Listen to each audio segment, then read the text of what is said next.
Welcome everybody to History at Home, and tonight is going to be a really nice program. It's done by the Nubian Quilters, and it talks about African American suffragists, and so we'll get to that in just a moment.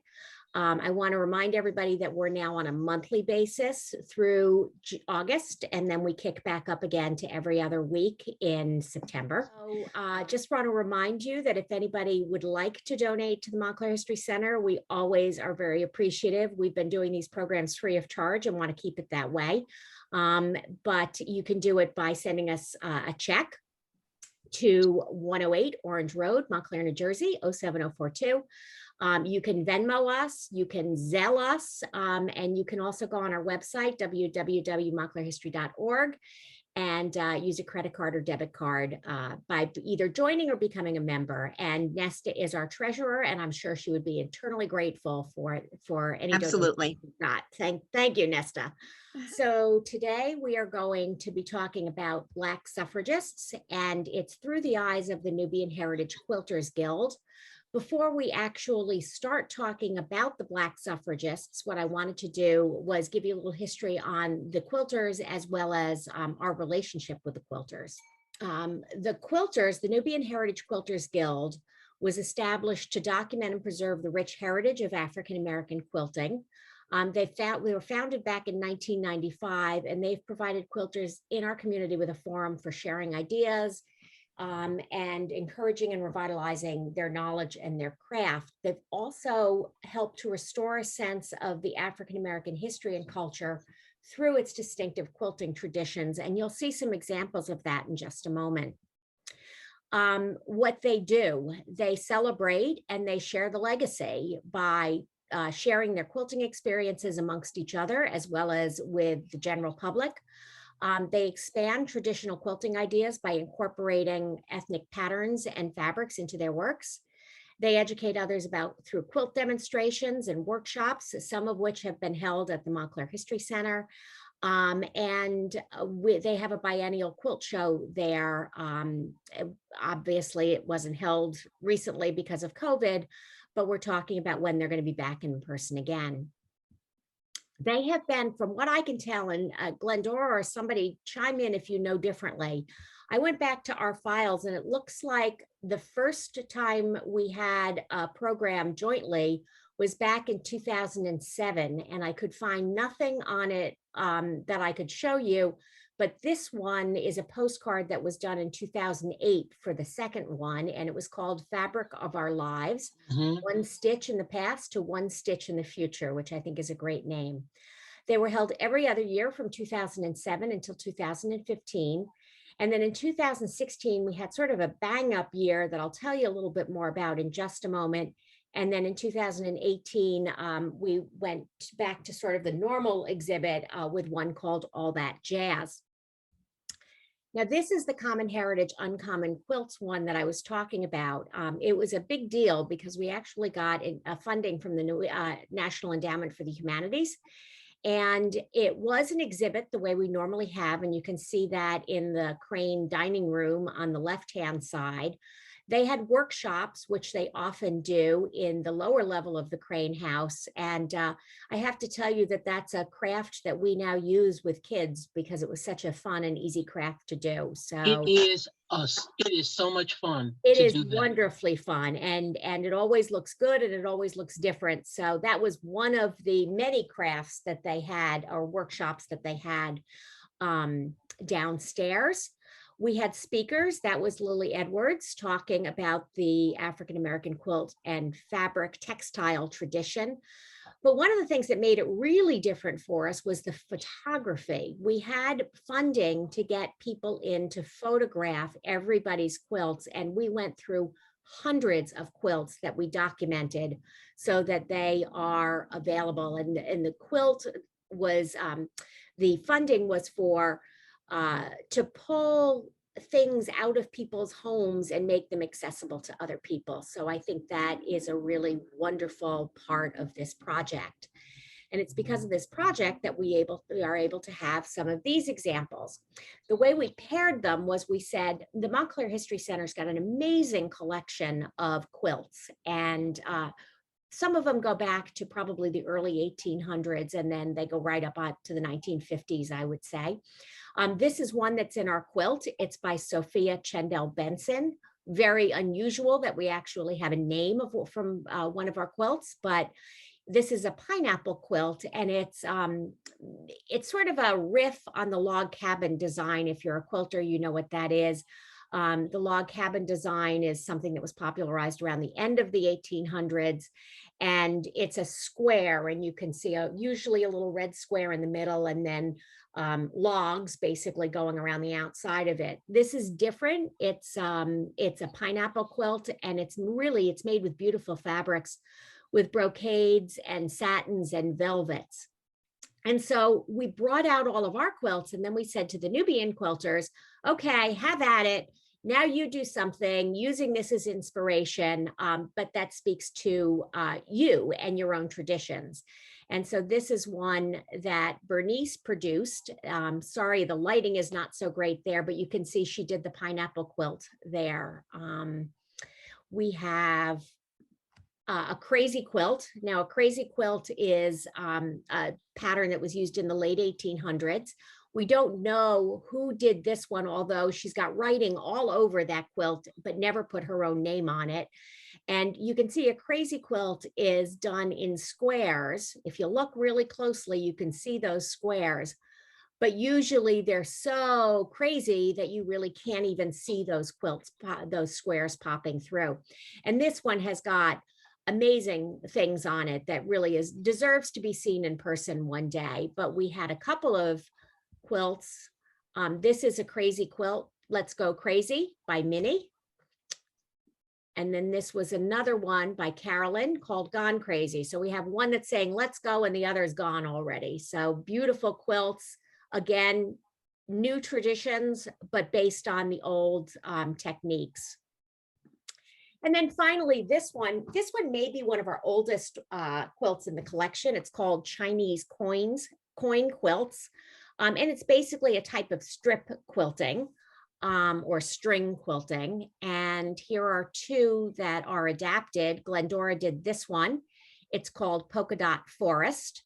And you can see how it plays off of the inspiration quilt. And then there is this one by Carolyn called African Coins, using some more traditional African fabrics. So you can see how the old can become the new, or the common quilts can become really uncommon as well. So I just wanted to give you a flavor of that because I thought it was just such a remarkable exhibition. And we had the beautiful pictures of it. So I wanted to share those with you before we moved into tonight's presentation, which is all about the Black suffragists. And I'm going to let Glendora talk a little bit about this year's theme. And you can tell us how it came to be, Glendora, if you would. Okay, great. Thank you. In 1920, of course, the 19th Amendment was ratified. And our plan was for the 100th anniversary in 2020 to commemorate that. Regarding Black suffragists, especially because they fought for the right to vote, as well as other civil rights and human rights. But they were written out of the history, or their participation was largely ignored. That when you think about suffragists in the United States, their names are not ones that come to the fore. You've got Susan B. Anthony, Elizabeth Cady Stanton, etc. But you don't think of some of the suffragists who we highlighted, who worked just as hard, and they not only battled for the right to vote, but they were also battling it in terms of gender discrimination, but also racial discrimination. So in spite of their efforts, they were not given, we felt, the recognition they were due. So that brought us to our project. So we kind of pulled names out of a hat, and our members went and researched some of these really diligent warriors. And you're going to hear the results of their research focusing mostly on what they did to further human rights for African Americans, but also particularly what they did in terms of helping African American women get the vote. Because when the 19th Amendment was ratified, not all women were then able to vote. And Okay. Glendora, can you explain the medium that you folks use this time? Yes. We did sort of like collage presentations. We didn't make quilts per se, because we were thinking about displaying our projects in the Crane House. And sometimes, because we're using the furniture in the Crane House to drape across or to lay on tables, you can't always see all the detail. So we worked on canvas. And so our projects were on canvas because we could prop that up on the stairs as you go along the Crane House or in different areas. And you wouldn't be dependent on having a large flat surface to display the quilt. So they're quilty, but they're not quilts. I like that. Quilty, but not quilts. Yes, yeah. I'm going to start off with Sojourner Truth. She was born in upstate New York in 1797. Her name at birth was Isabella Boumphrey. She was born into a Dutch family, and Dutch was her first language. She learned to speak English after age 10, but always spoke with a Dutch accent, never a Southern dialect. Isabella escaped slavery in 1826 and subsequently sued her former enslaver in the U.S. court to recover her son. She became the first African-American woman to prevail in a lawsuit against a white man. She was deeply religious, and after a spiritual awakening, she adopted the name Sojourner Truth in 1843. And she would have been about 45 or 46 years old. Then she began to preach the gospel. Sojourner Truth was a powerful orator who ironically never learned to read or write. Her famous speech, the one attributed to her on women's rights from the Women's Rights Convention in 1851, was transcribed by a friend and journalist, Marius Robinson, at the time that she gave the speech. Robinson's version was reviewed by Sojourner Truth prior to its publication in the Salem Anti-Slavery Bugle. In stark contrast, Ain't I a Woman was published 12 years later by Frances Gage, a white suffragette. Gage's version of the speech represented a stereotype of Southern uneducated Black women. Because Sojourner was born and raised in the North, her first language being Dutch, she would not have had a dialect that resembled the stereotypic Southern dialect reflected in Gage's version of the speech. So I also forwarded to Jane 2 versions of the speech, one that was published contemporaneously and another one 12 years later by Frances Gage. Sojourner Truth continued her civil and human rights activism until her death in Michigan, 1883. One of her most famous quotes is, "The truth is powerful and it prevails." And that is why I thought it was important to know the truth about Sojourner. And if you didn't know, now you know. Okay, I'm done. Thanks, Glendora. That was great. And I have to say that document that you sent me where it compared the 2 speeches and the interpretations of them was just remarkable. So we plan to use that in our educational programs moving forward. So thank you I'm so for glad. that along. Yeah. I'm so Talk glad. about fake news, right? Yeah, fake news. So, yeah. It fit a narrative to Yep. have her reflected a certain way. That's right. And I forget the author who was a part of that project when they uncovered the original version that Sojourner Truth actually approved. It's amazing. It's amazing the difference. So, you gotta know yeah. your own stories, right? And you gotta tell them yourself, right? Yep, absolutely. Thank you, Glendora. We're Sure. going to move on to Charlotte Grimke. Contributions of Black suffragettes Hmm. will become the defining work on African American women's involvement in the mainstream women's suffrage movement and on Black women's struggle to vote.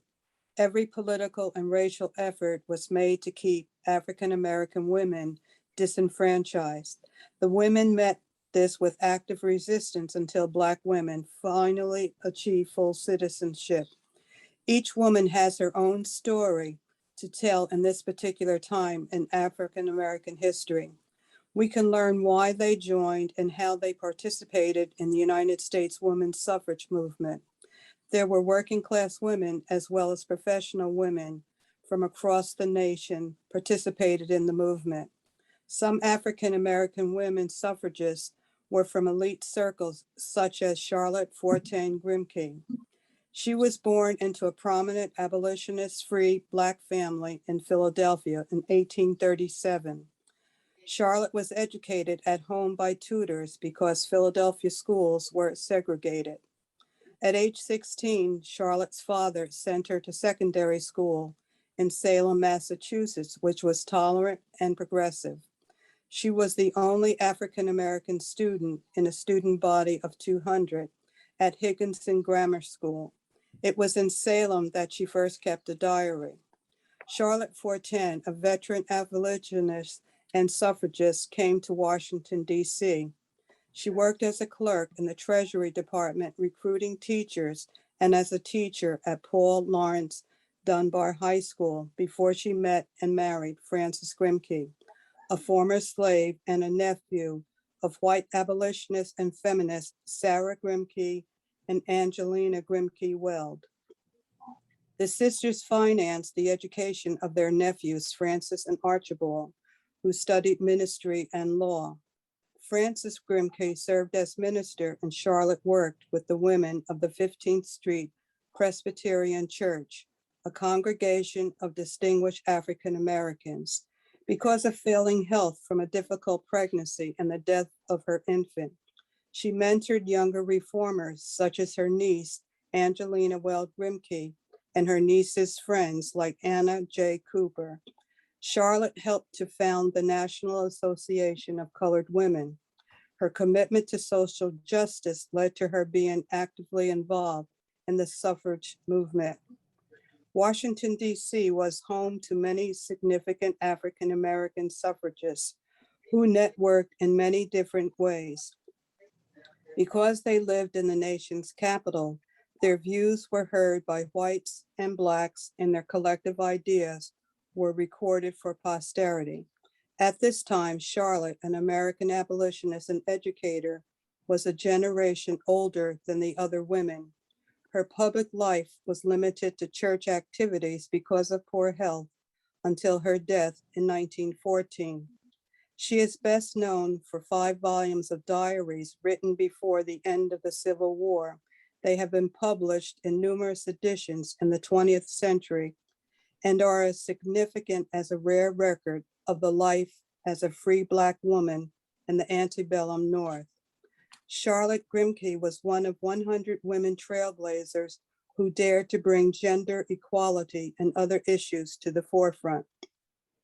Salem State University celebrated the life and accomplishments of Charlotte Fortain Grimke at a virtual event on Tuesday, March 2nd, 2021. As a member of the class of 1856, Charlotte was the first African American graduate.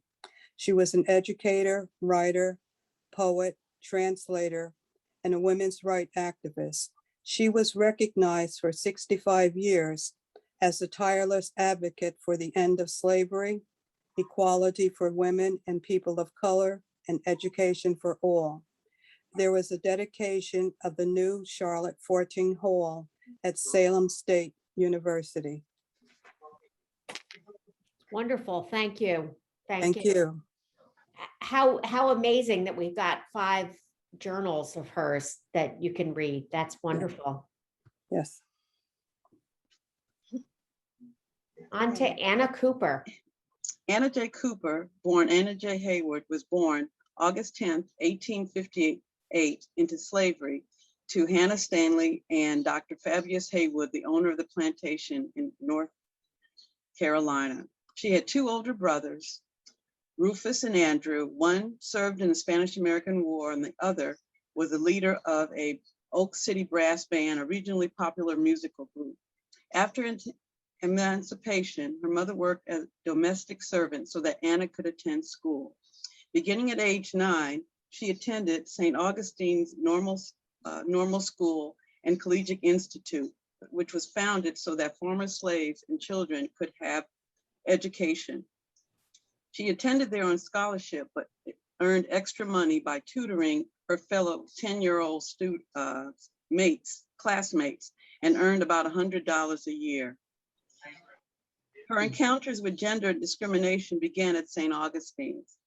As she was there, and she learned that classes were separate. So there was a male track and there was a female track. The ladies track, those who took the ladies track weren't allowed to take classes like Latin, the classics, and just to study more domestic things. She protested this exclusionary practice and got the administration to allow her to take classes, and became the first woman at the school to be allowed to take the male curriculum. She stayed at the school for 14 years, continuing her education and excelling in math, science, literature, and languages. She became a teacher at the school. During her tenure, she married Reverend George Cooper, a minister and professor from Nassau, the Bahamas. 2 years later, he passed away, leaving her a widow at 21, and she never remarried. She left the school, moved to Ohio, and started school at Oberlin College.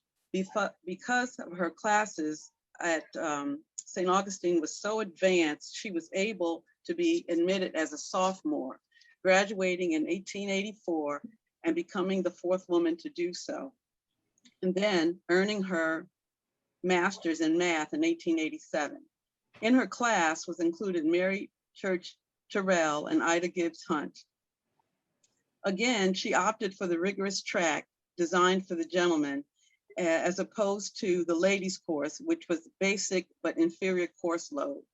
Then she began her life work, devoting her energies to writing and speaking extensively on her belief that education was an empowering tool toward gender and race equality.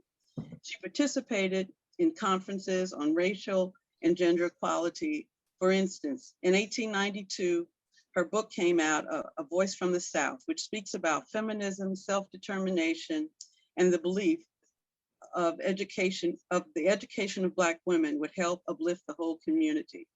She was a founding member of the Colored Women's League in Washington, a service club formed to promote unity and social progress in the African American community. And it was a precursor to many of the community service women's clubs that we have today. In 1893, she was a speaker at the Women's Congress of Representative Women held in Chicago. And her speech was the Black women's status since the Emancipation Proclamation. In 1893, she also co-hosted an anti-lynching activism meeting with Ida B. Wells, Frederick Douglass, and Lucy Moden. She spoke at the first Pan-African Congress in the 1900s in London. She was the only woman to become a member of the American Negro Academy, an organization that fostered regular education and racial equality. She went on to teach at the Colored Youth School in DC, which later became the M School, which later became the Paul Laurence Dunbar School. Her philosophy on education for African Americans differed from some of the leading educators and philosophers at her time. Booker T. Washington, for example, advocated that students should focus on vocational education, while W.E.B. Du Bois advocated for higher education and leadership. She felt strongly that all students, regardless of race or gender, deserve the opportunity to receive a solid college education. So she spent her time as principal enhancing the vocational programs with layers of college preparatory classes. She actively sought college placement and scholarships for her students. The program was extremely successful, with students accepted into Harvard, Yale, Amherst, and Brown. But in spite of this, the board asked Cooper to discontinue her non-vocational approach. When she refused, she was forced to resign as principal. She then relocated to Lincoln University, an historically Black college in Missouri, for about 4 years. Finally, she was recalled to the M School, but not offered the position of principal, but reinstated as a less prestigious position as a Latin teacher. She was to spend the next 20 years in that position. She continued, however, to devote her energies to the community. She helped start the Colored Social Settlement building, a building for education, entertainment, and social gathering. She was instrumental in opening the first WCA for colored women in Washington, D.C., and aided in opening other branches for Black migrants moving from the South. She became a member of Alpha Kappa Alpha, the first Black collegiate sorority. She had started her doctorate in Columbia in 1911, but postponed it after she adopted her deceased brother's 5 children, whose ages ranged from 2.5 to 12. Eventually, she completed the work at the Sorbonne in Paris for her PhD, becoming the 4th Black woman in American history to earn a PhD at 67. She delivered her thesis in French, was written in French and delivered in French. When she retired from the M Street School at age 72, she became president of the Frelinghuysen University, an institution that offered education to older employed African Americans. They offered vocational and academic training. She was a strong supporter of the university and the idea of self-help. She even established the Hannah Stanley Opportunity School in honor of her mother and emphasized community service and general education. The school was entirely self-supported. She even offered her own home with several rooms when the university needed a permanent location. And after her presidency, she stayed as the registrar for 10 years. Anna Julia Cooper, or Dr. Anna Julia Cooper, or AJC as she might be called today, was an activist, an educator, a feminist, an orator, and a scholar. Her presence is still felt today. There's a historical marker in Raleigh, North Carolina. There was an AGC Center at Wake Forest that recently closed. There's an Anna Julia Cooper School in Richmond, Virginia, a tuition-free middle school. There's a feast day on the Episcopal calendar. There's a U.S. postage stamp released in her honor in 2009. Her home that she devoted to the university is part of the National Register of Historic Places. And there's an Anna Julia Cooper Professor of Women's Studies at Spelman. And probably the more popular thing that everyone knows about, anyone who has a passport will note that the only woman quoted on the passport is Anna Julia Cooper. And that quote is this: "The cause of freedom is not the cause of a race or a sect or a party or a class. It is the cause of humankind and the very birthright of humanity." Dr. Cooper died in 1964. She was 105 years old. She did a lot. What an amazing life. Mhm. Yeah. Thank you. Okay. Ida Bell Wells, who is better known as Ida B. Wells, was born a slave on July 16, 1862, in Holly Springs, Mississippi. At the age of 16, her parents and infant brother died from yellow fever. She then moved to Memphis, Tennessee to work as a teacher to provide for her siblings. Throughout Ida's life, she was a journalist, a teacher, author, and entrepreneur who owned several businesses. She was very vocal through her writings about the lynching atrocities. She even met with President McKinley to speak about the lynching problems. She expressed her feelings about lynching through writing. Her editorials and speeches began to help the amount of lynchings in the South. In 1910, the NAACP was founded and Ida was a founding member. In 1913, Ida felt that gaining the right to vote was important and deserved a fight. As an African American woman who faced racism and sexism, she viewed the right to vote as a tool to address race-based oppression as well as civil and social issues. But as women slowly gained more rights, one state at a time, Ida started to think that Susan B. Anthony was right when she said things might improve when all women won the vote. Despite the quest for the women's vote, Black women were significantly excluded from the white-dominated national suffrage organizations. Locally, Ida founded the Women's Second Ward Republican Club and was a member of the Illinois Equal Suffrage Association. She worked with white women in the efforts to gain suffrage in the state. Ida wanted to make sure that if white women got the right to vote, Black women did too. In January of 1913, the Alpha Suffrage Club was born. One of the first activities of the club was to send Ida as president of the club to Washington, D.C. to represent them in the suffrage march. It was planned to take place on March 3rd, 1913, just before Woodrow Wilson's inauguration as the 28th president. Ida was one of more than 5,000 women from around the country who gathered in Washington, D.C. to march and demand the vote. She arrived in Washington with the 62-member integrated contingent of the Illinois suffragists, who promptly began going over the logistics of their walking 4 abreast down Pennsylvania Avenue. While they were practicing, the group was informed that the organizers wanted the Black women to march in the back of the parade in order to appease the Southern suffragists.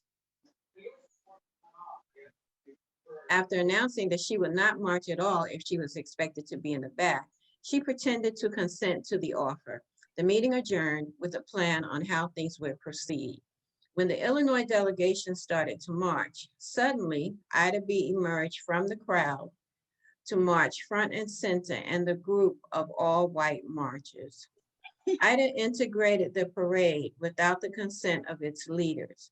No one was going to put her in the back ever. Soon after the event, the poet and suffragist Bettiola Fortson composed a poem titled Queen of Our Race, which celebrated Ida B. Wells' participation in the historic march. And this is the poem. Side by side with the white she walked, step after step the Southerners balked. But Illinois, fond of order and grace, stuck to the Black queen of our race. 'Tis true, they're able at this age to bar, but justice will soon send the doors ajar. And sit the Black and white face to face, there will be seen the queen of our race. Page after page in history you'll read of one who was ready and able to lead, who set the nation on fire with her pace, and the heroine will be the queen of our race. Now, even though Ida was a very busy woman, she managed to get married to a lawyer named Ferdinand Barnett, and they had 4 children together. Now, although she died in 1931, Ida's impact looms large over the country's slow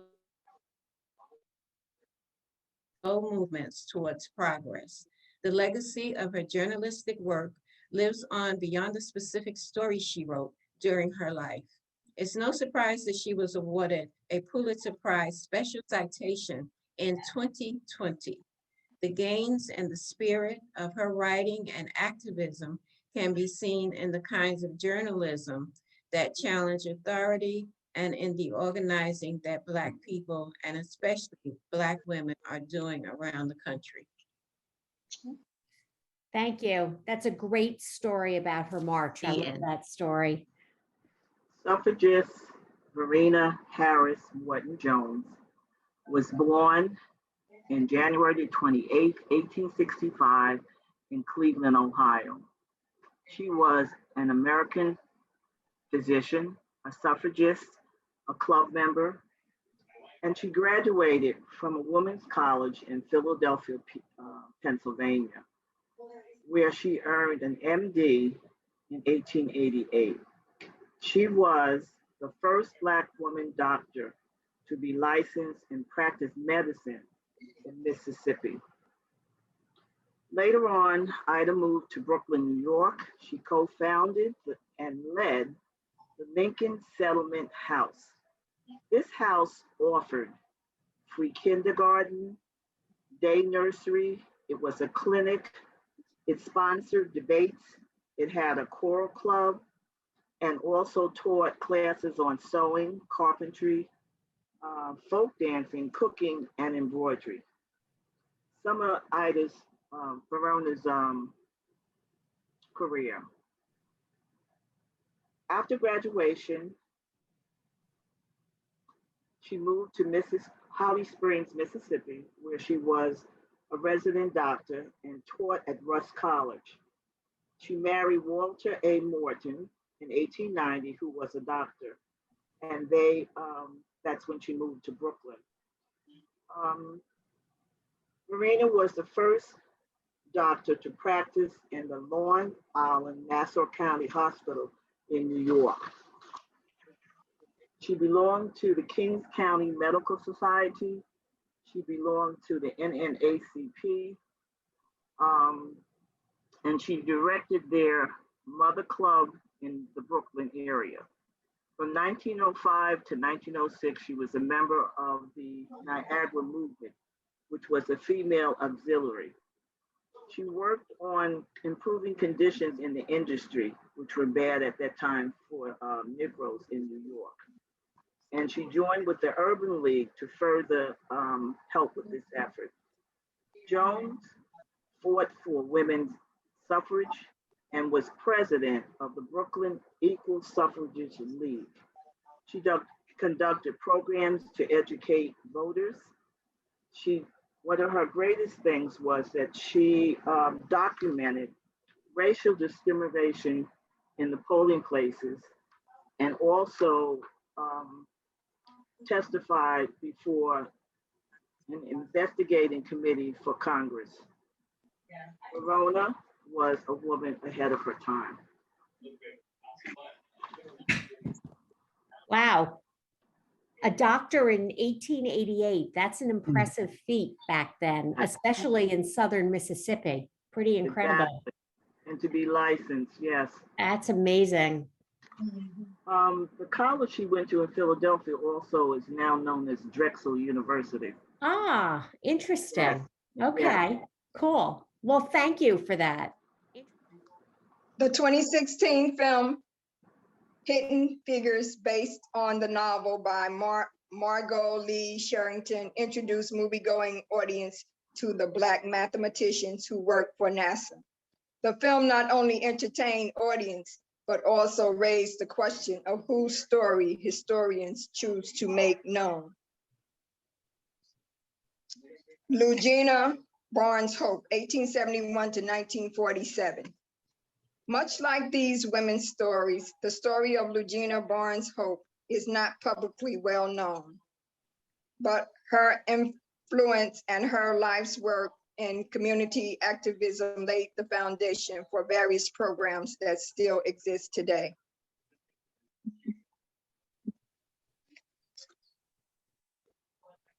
All right. Today. Born on February 19, 1871, to Fernand and Louise M. Bertha Barnes in St. Louis, Missouri. After her father died, her mother moved to Chicago so she could get a better education. In Chicago, she attended high school, special study classes, the Chicago Art Institute, the Chicago School of Design, now also a part of the Chicago Art Institute, and the Chicago Business College. She also worked as the secretary, bookkeeper, and dressmaker. She said her life and experience in Chicago were influential to her growth. In 1897, she married John Hope, Atlanta University's first Black president. He joined the faculty at what is now Morehouse College and later became president. She was one of the first African-American social workers. She founded the Neighborhood Union in Atlanta, Georgia in 1908, which provided educational programming, medical care, job training, and social services to Atlanta's Black community. She was also a founder of the National Association of Colored Women. She wrote about her concerns about the sexual abuse and terrible housing conditions of the Southern Black female domestic workers. Domestic or household labor was the dominant occupation of the Southern Black women. Because Black women worked in white women's homes, they were absent from their own children. She encouraged white women to help Blacks establish day nurseries, playgrounds, and recreation centers to protect and train Black children. She talked about segregation in public travel and transportation. An outspoken supporter of equal suffrage, she said that the ballot is the safeguard of the nation. During World War II, when the United Service Organization, USO, did not provide services to Black soldiers, she coordinated nationwide hostess houses to provide recreation and relocation programs to Black and Jewish soldiers who had served in the United States Armed Forces. She died in 1947. Her ashes were cast from the towers of Morehouse College. Okay, Glendora. Okay, Mary McLeod Bethune. Mary Jane McLeod was born in July 1875 in South Carolina. She was born into a poor family just after slavery ended in America. Mary worked with her parents in the rice and cotton fields at a very young age, but she was always excited about school. She went to a local school for African-American students where she excelled, and then she generously shared her new knowledge with her family members.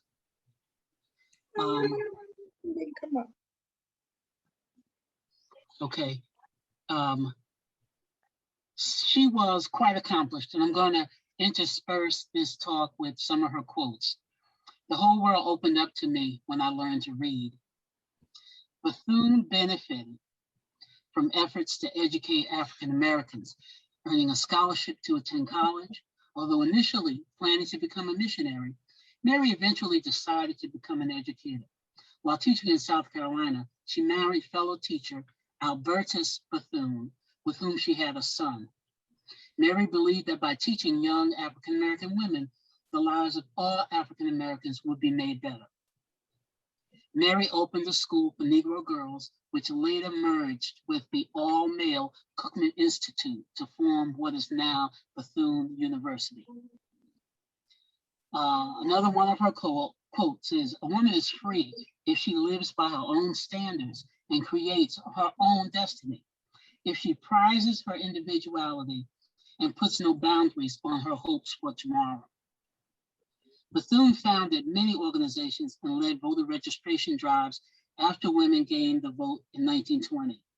Once the 19th Amendment was ratified, Bethune celebrated by raising enough money to pay the poll taxes for 100 African-American women so they could vote. And she did this in the way that many African-Americans do that, selling dinners, baking pies, etc. So 100 women who would have been disenfranchised because of a poll tax, she eradicated that. In 1924, she was elected president of the National Council of Negro Women. Bethune also played a role in the transition of Black voters from the Republican Party, quote unquote, the party of Lincoln, to the Democratic Party during the Great Depression. Another one of her quotes is, "Believe in yourself, learn, and never stop wanting to build a better world." In 1936, this friend of Eleanor Roosevelt became the highest ranking African-American woman in government. Bethune was also a leader in FDR's unofficial Black cabinet.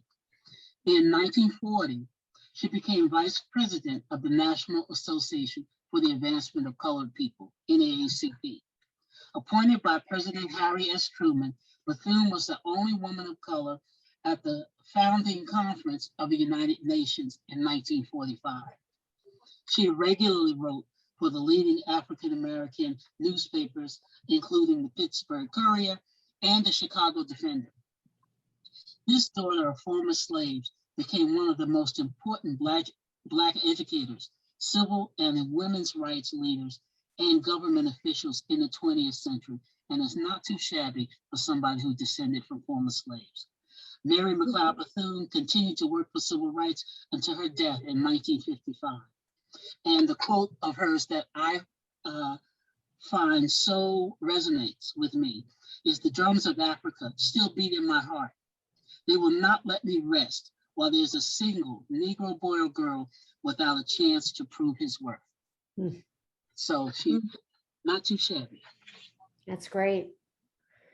She also spoke at the Montclair YWCA at one point as well, I understand. Did she really? Yep. Wow. Yep. Some of the people remember her coming and being somewhat intimidated by her strong presence when they were young girls, but very much a memory that they all still hold. So very interesting. Thank you. And with that, we end. And so I'd like to open it up to questions, and we can move on from there. So thank you, ladies, very much for joining us and participating with us tonight and all your research. All right. Well, does anybody have any questions? Or, oh, I see, Carrie, you've got your hand raised. Yes. Okay. So just to let you know that Alice B. Paul was an amazing white Quaker suffragette who pushed things through. She was single-minded, but you're right. In that parade back in, I think it was March 2nd, March 3rd, 1913, she caved to the prejudices and was going to have the Black women who showed up go to the back. Oh, Just wow. to let you know, though, there was another parade in 2013 where members of Black sorority, I'm forgetting the name of Delta Theta. Delta Sigma Theta. Yes, yes, with all the red, yes, that marched thousands and thousands and thousands from the Capitol to the Washington Monument, and I was with a contingent from Alice Paul on the sidelines, cheering madly, and then joining in at the end of the parade. So 2013. 2013. Debbie, is that your sorority, or you one of? I wasn't marching, but yes. He's a member of the Delta Sigma Theta. Right. So that's yeah. So it took 100 years, but there was kind of Ida's vision kind of came through. It was a beautiful day. It was really cold, but it was beautiful. Just saying. Thank you. Anybody else have any questions? I don't have a question, but I just want to put something in the chat. I'm hoping that this group of amazing, educated women are going to know what I'm going to talk about, which is that PBS did a wonderful special through American Experience in July called The Vote, and it was about the women's right to vote. And they spent a portion of it on Ida B. Wells and the march that was so controversial.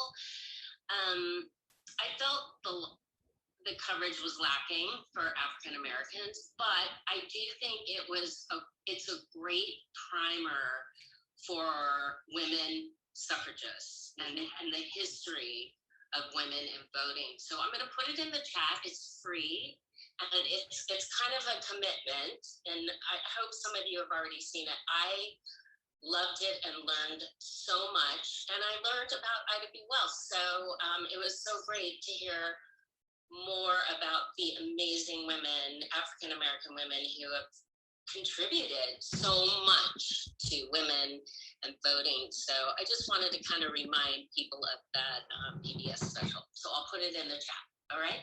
Thank you so much, ladies. It was so wonderful. I just wanted to say one thing, that date, I should have mentioned that was the day that the Deltas were founded. So it was the 13th, 2013. So that was the day they were founded. Also, I don't know if it's still there, but at the Women's History Museum in DC, they have a whole room of suffragette information and about the vote. And there are a couple of old films, and they have Ida B. Wells in one of the films. You know, it's from the original, but it's a great exhibit if it's still up. It's worth going to see.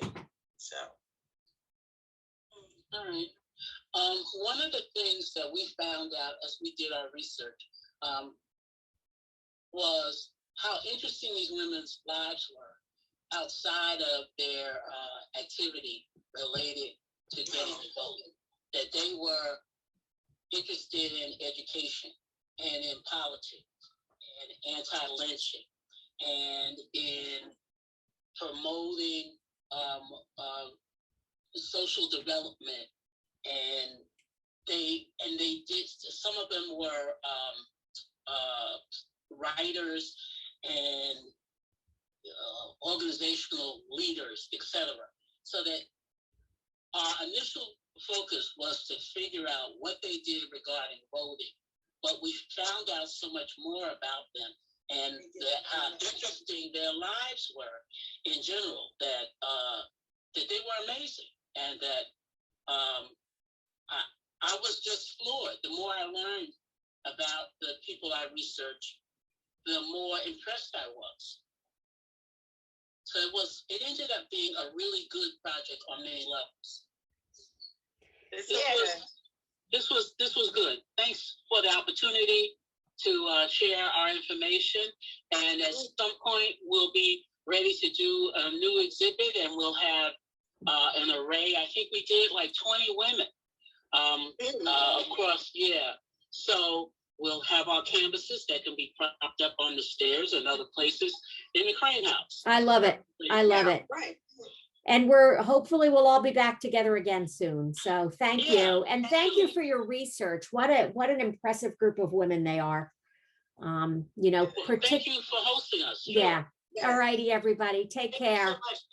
Thank you. Take care. Thank you so much Take for care. sharing. Good night. Have a good night.